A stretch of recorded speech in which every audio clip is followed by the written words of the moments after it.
উনি সফরে বেরিয়েছেন হাদিস কালেকশনের জন্য। প্রচন্ড শীতের রাত, উনি মাগরিবের নামাজ এশারের নামাজ পড়ে একটা মসজিদে শুয়ে পড়লেন, আর শুয়ে শুয়ে হাদিস পড়তেছেন। কি পড়তেছেন? কথা বলেন। আর মনে মনে ভাবলেন রাতটা মসজিদে কাটায় দিই, ফজরের নামাজ পড়ে আবার বেরোবো। কিন্তু দারোয়ান এসে বলে মসজিদে থাকতে পারবেন না, ওঠেন। দারোয়ান আছে না, কথা কন। আহমদ ইবনে হাম্বল বললেন আমি শুধু রাতটা থাকতে চাই, আমি তো ফজরেরও মুসল্লি, ফজর নামাজ পড়বো তো এই মসজিদে, আমার থাকতে দাও। দারোয়ান তো দেয় না, কেন? মসজিদে থাকার জায়গা না, যান মিয়া।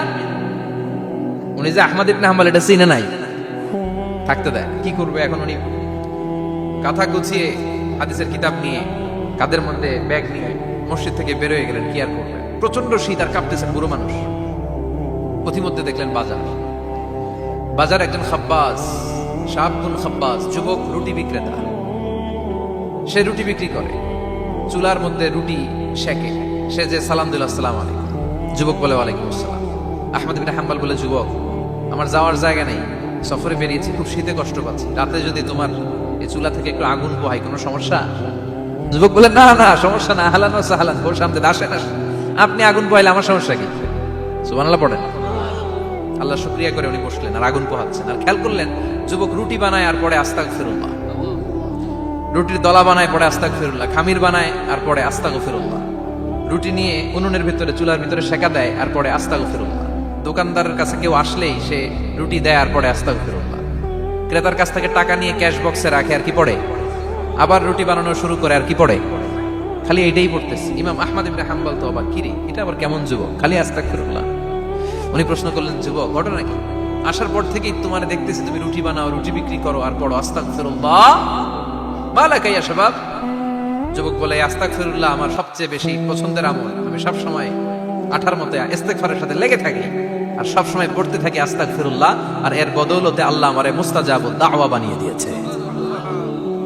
আহমদ ইবনে হাম্বল তো অবাক, আনতা মুস্তাজাবুদ দাওয়া, তুমি মুস্তাজাবুদ দাওয়া রুটিওয়ালা? আমি এত বছর হাদিস পড়াই, আমিও তো মুস্তাজাবুদ দাওয়া না, আর তুমি রুটি বেচো বাজারে, তুমি মুস্তাজাবুদ দাওয়া, তুমি দোয়া করলে সব কবুল হয়ে যায়? যুবক বলে না আমরা মুস্তাজাবুদ দাওয়া, আমি আমার জীবনে যত দোয়া করেছি কবুল করে নিয়েছে কে? সব দোয়া কবুল করে নিয়েছে আল্লাহ, একটা দোয়া ছাড়া। কয়টা? আহমদ ইবনে হাম্বলের কৌতূহল, কিউরিয়াসিটি আরো বেড়ে গেল। কি? সব দোয়া কবুল হয়েছে একটা দোয়া ছাড়া? মাযালিকা দুআ ইয়া শাব, কি সেই দোয়া? যুবক এবার বলতে শুরু করলো আমার জীবনে যে দোয়াটা আল্লাহ কবুল করে নাই সেটা হচ্ছে আমি আল্লাহর কাছে অনেক চেয়েছি, অনেক দোয়া করেছি, যে আল্লাহ শুনেছি এই জামানার সবচেয়ে বড় মুহাদ্দিস, তার নাম নাকি ইমাম আহমদ ইবনে হাম্বল। আল্লাহ তোমার কাছে আমার চাওয়া আমি যেন এই ইমাম আহমদ ইবনে হাম্বলরে দেখে মরতে পারি, আমি যেন ইমাম আহমদ ইবনে হাম্বলের হাতে হাত রেখে মুসাফা করতে পারি আর তার কপালে একটা চুমু এঁকে দিতে পারি। আহমদ ইবনে হাম্বল আবেগপ্রবণ হয়ে গেলেন, চোখের পানি ছেড়ে দিলেন, বললেন যুবক তোমার এই দোয়াটাও কবুল হয়ে গিয়েছে। আহমদ ইবনে হাম্বলের দেখা সাক্ষাৎ পাওয়ার জন্য আহমদ ইবনে হাম্বলের বাড়িতে তোমার যাওয়ার দরকার নাই, আহমদ ইবনে হাম্বল তোমার দরবারে ছুটে এসেছে। আনা আহমদ ইবনে হাম্বল মুহাদ্দিসুদ দাহর, আমি নিজেই আহমদ ইবনে হাম্বল। যুবক চোখের পানি ছেড়ে দেয়, আহমদ ইবনে হাম্বল চোখের পানি ছেড়ে দেয়। যুবক চিৎকার মেরে ইমাম আহমদ ইবনে হাম্বলকে জড়িয়ে ধরে, হাতে হাত রেখে মুসাফা করে, কপালের মধ্যে চুমু খায় আর আল্লাহর শুকরিয়া করে বলে ও ইমাম আসলে এই দোয়াটাও আল্লাহ আজকে কবুল করে নিল। বিশ্বাস হয় সবসময় ইস্তেগফার পড়লে আপনার দোয়াগুলোর এইভাবে কবুল করে নিবে কে? এই পাঁচটা জিনিস পাবেন সবসময় যদি ইস্তেগফারের সাথে লেগে থাকেন। রাজি আছেন তো? এজন্য বিশ্বনবী সব সময় নামাজে সালাম ফিরানোর পরে পড়তেন আস্তাগফিরুল্লাহ। কি পড়তেন? 3 বার পড়তেন আস্তাগফিরুল্লাহ আস্তাগফিরুল্লাহ আস্তাগফিরুল্লাহ। পড়তে রাজি আছেন? ইস্তেগফারের অনেকগুলো আলফাজ আছে, সবচেয়ে ছোট ইস্তেগফার হচ্ছে এটা আস্তাগফিরুল্লাহ আস্তাগফিরুল্লাহ। আরো আছে আস্তাগফিরুল্লাহ আল্লাযী লা ইলাহা ইল্লা হুয়াল হাইয়ুল কাইয়্যুম আতুবু ইলাইহি। বিশ্বনবী বলেন এই ইস্তেগফারটা যদি কেউ পড়ে, আত-তাওয়াল্লি মিন ইয়াউমিজ যাহাফ, যুদ্ধের ময়দান থেকে পালিয়ে আসা কবিরা গুনাহ। কি গুনাহ? কাফেরদের সাথে যুদ্ধ, আমি তাগড়া যুবক, তলোয়ার নিয়ে নেমেছি, আমার দেহের এক ফোঁটা রক্ত থাকা পর্যন্ত আমি যুদ্ধ চালিয়ে যাব, আমি ফিরে আসতে পারবো না, আইনটা কার? ফিরে আসলে কবিরা গুনাহ। বিশ্বনবী বলেন যুদ্ধের ময়দান থেকে ফিরে এসেছে এরকম কবিরা গুনাহ অবলম্বনকারীও যদি আস্তাগফিরুল্লাহ আল্লাযী লা ইলাহা ইল্লা হুয়াল হাইয়ুল কাইয়্যুম ওয়া আতুবু ইলাইহি পড়ে, ওই কবিরা গুনাহকারীকেও ক্ষমা করে দিবে কে? পড়তে রাজি আছেন তো? আবার সাইয়েদনা আবু বকর বললেন, ইয়া রাসূলুল্লাহ আল্লিমনি দুআআন আদউ বিহি ফি সালাতি, এমন দোয়া আপনি আমারে শিক্ষা দেন যে এই দোয়াটা আমি নামাজে পড়তে পারি। বিশ্বনবী বললেন, পড়ো আল্লাহুম্মা ইন্নী যালামতু নাফসি যুলমান কাসীরান ওয়া লা ইয়াগফিরুয যুনুবা ইল্লা আনতা ফাগফিরলি মাগফিরাতাম মিন ইনদিক ইন্নাকা আনতাল গফুরুর রহিম। সুবহানাল্লাহ পড়ে। এটাও ইস্তেগফার। আমরা এটার বলে দোয়া মাসুরা, সালাম ফেরানোর আগে পড়ি না? যেখানেই ক্ষমা চাওয়ার কথা আছে ওইটারই কি বলে? ইস্তেগফার। আল্লাহুম্মা ইন্নী যালামতু নাফসি, আল্লাহ জুলুম করেছি, যুলমান কাসীরা, অনেক জুলুম, ওয়ালা ইয়াগফিরুয যুনুবা ইল্লা আনতা, তুমি ছাড়া এই গুনাহ ক্ষমা করার তো কেউ নাই। ফাগফিরলি মাগফিরাতাম মিন ইনদিক, তোমার দয়ায় আমারে ক্ষমা করে দাও। ইন্নাকা আনতাল গফুরুর রহিম, তুমি হলা ক্ষমাশীল। ঠিক কি না? এটাও ইস্তেগফার, এটাও পড়বে। আর এই সব ইস্তেগফারের শ্রেষ্ঠ ইস্তেগফারের নাম সাইয়্যিদুল ইস্তেগফার। যত ইস্তেগফার হতে পারে এর মধ্যে সবচেয়ে শ্রেষ্ঠতম ইস্তেগফার নাম কি? কথা কন। বুখারীর বর্ণনা, শাদ্দাদ ইবনে আউস রাদিয়াল্লাহু তাআলা আনহু বর্ণনা করেন, এই সাইয়্যিদুল ইস্তেগফার দিনের বেলা যে পড়বে ওই দিনে মারা গেলে সে জান্নাতি। এই সাইয়্যিদুল ইস্তেগফার রাতের বেলা যে পড়বে ওই রাতে যদি ইন্তেকাল হয় ওই লোকটা জান্নাতি। মুখস্থ আছে না? কার কার মুখস্থ? হাত তুলেন। মাশাআল্লাহ, তাবারাকাল্লাহ, মাশাআল্লাহ, মাশাআল্লাহ। আর যাদের নাই তাদের হোমওয়ার্ক, তাদের আল্লাহুম্মা আনতা রাব্বি লা ইলাহা ইল্লা আনতা খালাকতানি ওয়া আনা আবদুক ওয়া আনা আলা আহদিকা ওয়া ওয়া'দিকা মাস্তাতা'তু আউযু বিকা মিন শাররি মা সানা'তু আবুউ লাকা বিনি'মাতিকা আলাইয়া ওয়া আবুউ লাকা বিযামবি ফাগফিরলি ফাইন্নাহু লা ইয়াগফিরুয যুনুবা ইল্লা আনতা। সুবহানাল্লাহ পড়েন। আজকে রাতে পড়ছেন, মারা গেলে জান্নাতি। চিল্লায় পড়েন না আল্লাহু আকবার।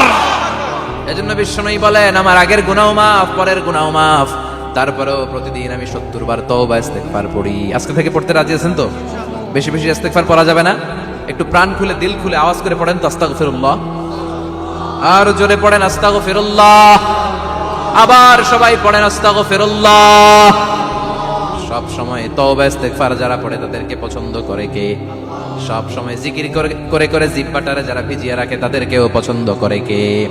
আল্লাহ বলেন, ওয়াযকুর রাব্বাকা ফি নাফসিকা তাদাররুআন ওয়া খীফাতান ওয়া দুনাল জাহরি মিনাল কওলি বিল গুদুবি ওয়াল আসাল ওয়া লা তাকুম মিনাল গাফিলিন। সুবহানাল্লাহ পড়েন।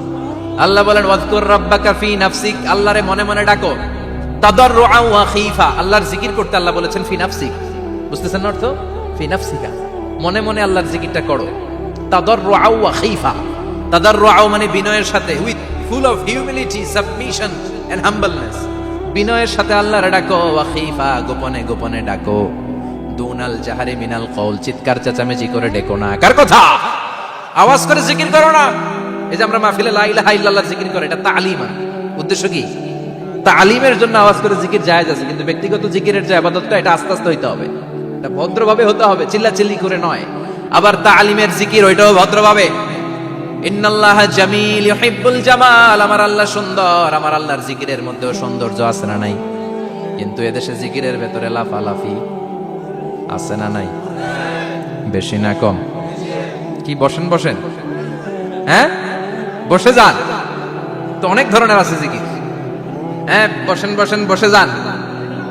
হ্যাঁ হাইবার আলী, এটা কি আবার জালালি? তো এই যে ইন্নাল্লাহা জামিল ইউহিব্বুল জামাল, আমার আল্লাহ সুন্দর, আমার আল্লাহর জিকিরের মধ্যেও সৌন্দর্য আছে না নাই? তালিমের উদ্দেশ্যে সবাই মিলে জিকির করা যায়, কিন্তু চিল্লাফাল্লা করা যাবে না, লাফালাফি করা যাবে না, মাথা ডানে বায়ে ঝুলানো যাবে না। ঠিক কি না? বিশ্বনবী সাহাবীদের নিয়ে জিকির করছেন, সাহাবারা লাফাতে লাফাতে খেজুর গাছের আগায়। হাদিসে আছে না এটা? বিশ্বনবী সাহাবাদেরকে নিয়ে জিকির করছেন, লাফাতে লাফাতে আবু বকর বিশ্বনবীর কাঁধের উপরে। আছে, হাদিসে আছে। এটা জিকির নয়। কি সুন্দর দেখেন, ইসলাম বোঝা কত সহজ। ওয়াযকুর রাব্বাকা ফি নাফসিকা তাদাররুআন ওয়া খীফা, গোপনে জিকির করো, ভদ্রতার সাথে বিনয়ের সাথে জিকির করো। ওয়ালা তাকুম মিনাল গাফিলিন, দুনাল জাহারি মিনাল কওল, চিৎকার চেঁচামেচি করে জিকির করো না। যারা চিকফাল দিয়ে হই হই হই হই করে, আছে না? হই হই হই হই হই হইয়ের ভিতরে আল্লাহর নাম আছে। হ্যাঁ, এই যে হুই হাই হুই হাই, এই স্টাইলের যে জিকির, এটার ভিতরে আমার আল্লাহর নাম আছে? আল্লাহর নাম যদি না থাকে ওইটা জিকির হবে? কথা বলেন। বিষ্ণু বললেন, খবরদার, চিৎকার চেঁচামেচি করে লাফালাফি করে যারা জিকির করে এরা মনে করে আল্লাহ কানে শোনে না। কথা বলেন। আপনি গোপনেও আল্লাহর ডাকলে আপনার ডাকে সাড়া দিবে কে? এজন্য রাব্বুল আলামিন বলেন, ফাযকুরুনি আযকুরকুম ওয়াশকুরুলি ওয়ালা তাকফুরুন। বান্দা, আমার জিকির তোমরা করো, আমিও তোমাদের জিকির করব, ঠিক কি না? আমরা যদি আল্লাহর জিকির করি, আমাদের জিকির করে কে? সুবহানাল্লাহ কইবেন না? আমরা আল্লাহর জিকির করে, আল্লাহ নাকি আমাদের জিকির করে? জানো তো না কথা এটা। আবার হাদিসে কুদসিতে আল্লাহ বলেন, ফাইন যাকারানি ফি নাফসি যাকারতুহু ফি নাফসি।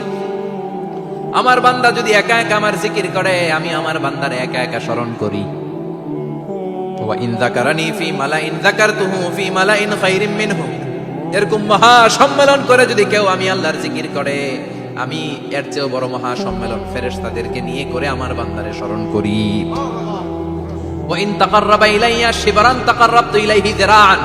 আমার বান্দা যদি আমার দিকে এক বিঘত আসতে চায়, আমি আমার বান্দার দিকে এক হাত এগিয়ে যাই। আমার বান্দা যদি আমার দিকে এক হাত আসতে চায়, আমি আমার বান্দার দিকে দুই হাত যাই। ওয়া ইন আতানি ইয়ামশি আতাইতুহু হারওয়ালা। আমার বান্দা যদি আমার দিকে হেঁটে হেঁটে আসতে চায়, আমি আমার বান্দার দিকে দৌড়ে দৌড়ে যাই। সুবহানাল্লাহ পড়েন। এজন্য বিশ্বনবী বলেন, লা ইয়াজালু লিসানুকা রাতবাম মিন যিকরিল্লাহ। আল্লাহর জিকির দিয়ে জিহ্বাটারে ভিজিয়ে রাখবা। কার কথা? চিল্লায় বলেন, কার কথা?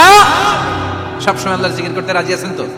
সবচেয়ে শ্রেষ্ঠ জিকির বিশ্বনবী বললেন, আফদালু যিকরি লা ইলাহা লা ইলাহা লা ইলাহা ইল্লাল্লাহু মুহাম্মাদুর রাসূলুল্লাহ সাল্লাল্লাহু। সবচাইতে শ্রেষ্ঠ জিকির লা ইলাহা। এর চেয়ে শ্রেষ্ঠ জিকির আছে? কথা বলেন। বিশ্বনবী বললেন, মান ক্বালা লা ইলাহা ইল্লাল্লাহ সিদকান মিন কলবিহি। একনিষ্ঠতার সাথে অন্তর থেকে কেউ যদি জীবনে একবার বলে লা ইলাহা ইল্লাল্লাহ, দাখালাল জান্নাহ। তার যদি পাপ থাকে, অন্যায় থাকে, ওই পাপ আর অন্যায়ের শাস্তিগুলার পরে কোনো না কোনো দিন আমার ওই বান্দা জান্নাতে ঢুকবে। একবার যদি খালিসান মিন কলবিহি সে পড়ে লা ইলাহা ইল্লাল্লাহ, তার জন্য জান্নাতকে অবধারিত করে দিয়েছে কে? আবার এটার নাম আল্লাহ দিয়েছে কালিমায়ে। কথা বলেন। দরাবাল্লাহু মাসালান কালিমাতান তাইয়িবাতান কাশাজারাতিন তাইয়িবাতিন আসলুহা সাবিতুন ওয়া ফারউহা ফিস সামা। সুবহানাল্লাহ। পবিত্র বাণী এটা কালিমায়ে তাইয়িবা। আবু সাঈদ আল খুদরি থেকে বর্ণিত, মুস্তাদরাকে হাকিম আর সহিহ ইবনে হিব্বানে এসেছে। বিশ্বনবী বলেন, মুসা আলাইহিস সালাম আল্লাহর একবার প্রশ্ন করলেন, ইয়া রাব আল্লিমনি দুআআন আদউ বিহি। আপনি আমার এমন একটা জিকির শিক্ষা দেন যে জিকির দিয়ে আমি শুধু আপনার জিকির করব, কেউ এই জিকির করতে পারবে না। এই জিকির জানবো শুধু আমি, আর জানবেন। কথা কোন? প্রশ্ন করছে কে? হ্যাঁ, কাকে করেছে? আল্লাহ এমন একটা জিকির শিখান যে জিকির কেউ জানে না, আমি জানবো, আর ওই জিকির দিয়ে প্রাণ ভরে আপনারে ডাকবো। আল্লাহ বললেন, মুসা পড়ো লা ইলাহা লা ইলাহা ইল্লাল্লাহু মুহাম্মাদুর রাসূলুল্লাহ। মুসা আলাইহিস সালাম বললেন, আল্লাহ চাইলাম কি, কইলেন কি? লা ইলাহা তো জাতীয় জিকির, এটা তো আন্তর্জাতিক জিকির, এটা জানে না এমন কেউ নাই। এমনকি হিন্দু ভাইরাও জানে। কথা কন। আল্লাহ, আমি তো চাইছিলাম এক্সক্লুসিভ, এক্সক্লুসিভ, আমার জন্য স্পেশাল। এর চেয়ে সুন্দর আর কেউ জানবে না। এত সুন্দর একটা জিকির আপনি দিবেন, এটা আমি ডাকবো আপনারে আর আপনি শুনবেন। আল্লাহ বললেন, মুসা এর চেয়ে দামি আমার কাছে না। লাউ তাদউ লা ইলাহা ইল্লাল্লাহ ফি কাফা। লা ইলাহা রে যদি মুসা এক পাল্লায় রেখে দাও, ওয়াস সামাওয়াতু সাবউ ওয়াল আরদিন, সাত আকাশ সাত জমিন যদি আরেক পাল্লায় রেখে দাও, লা ইলাহা এক পাল্লায়, সাত আকাশ সাত জমিন আরেক পাল্লায় ওজন যদি দাও, লা রাজাহাত কাফাতু লা ইলাহা ইল্লাল্লাহ। মুসা দেখবা মুহূর্তের মধ্যে লা ইলাহা ইল্লাল্লাহর পাল্লা ভারী হয়ে গেছে। সাত আকাশ সাত জমিন এক পাল্লায়, শুধু লা ইলাহা ইল্লাল্লাহ আরেক পাল্লায়, মুহূর্তে লা ইলাহার পাল্লাটারে ভারী করে দিবে কে? এটা বিপ্লবী বাণী। আমরা এটার ভিক্ষার মধ্যে লাগাইছি। এখন ভিক্ষা করার সময় লা ইলাহা আছে না নাই? একটা টাকা দিয়া যান, আমি গরিব ইনসান আর সমান। একটা টাকা দিয়া যান, আমি গরিব ইনসান, আছে না নাই? জুমার নামাজের সময় ভিক্ষা করে, একটা টাকা দিয়া যান, আর লা ইলাহার জিকির লগে, আছে না নাই? এটা আমরা ভিক্ষার জিকির বানাইছি। এটা তো বিপ্লবী বাণী। এই বাণীর পক্ষে যারা, তারা ন্যায় আর সত্যের পক্ষে চিল্লায় বলেন ঠিক কিনা? এই বাণীতে যারা বিশ্বাস করে তারা এক আল্লাহর সামনে মাথা নত করে দেয়। ওটা পৃথিবীর কোন শক্তির সামনে ওই মাথা নত হয় না, ঠিক কিনা? এই লা ইলাহা যারা আমরা মানি, আল্লাহ ছাড়া কারোর সামনে মাথা নত করব? কোন শক্তি আমাদের মাথা নত করাতে পারে? এই কালেমার আন্দোলন যারা করে তারা আল্লাহ ছাড়া পৃথিবীর কাউরে ভয় পায় না, আর তারা চায় কালেমার পতাকা পৃথিবীর মধ্যে যেন পথ পথ করে উড়ে, ঠিক কিনা? বাংলার জমিনে কালেমার পতাকা উড়ুক, আমরা চাই কি চাই না? কোন একদিন এ দেশের আকাশে কালিমার পতাকা উড়বে, সেদিন সবাই খোদাই বিধান পে দুঃখ বেদনা ভুলবে। কোন একদিন এ দেশের আকাশে কালিমার পতাকা উড়বে, সেদিন সবাই খোদাই বিধান পে দুঃখ বেদনা ভুলবে। চিৎকার করে বলেন ঠিক কিনা? এই কালেমার সমাজ যদি হয়, ওই সমাজে কেউ লাঞ্ছিত হবে না, ওই সমাজে কোনো নারী নিগৃহীত হবে না, ওই সমাজের কোনো কাজের মেয়েরা ধর্ষিত হবে না, ওই সমাজে দুর্নীতি থাকবে না, ঘুষ থাকবে না, চাঁদাবাজি থাকবে না, টেন্ডারবাজি থাকবে না। সমাজটারে শান্তি দিয়ে সমৃদ্ধ করে দিবে কে? এজন্য সব সময় জিকির করতে হবে একজনের, চিল্লায় বলেন তিনি কে?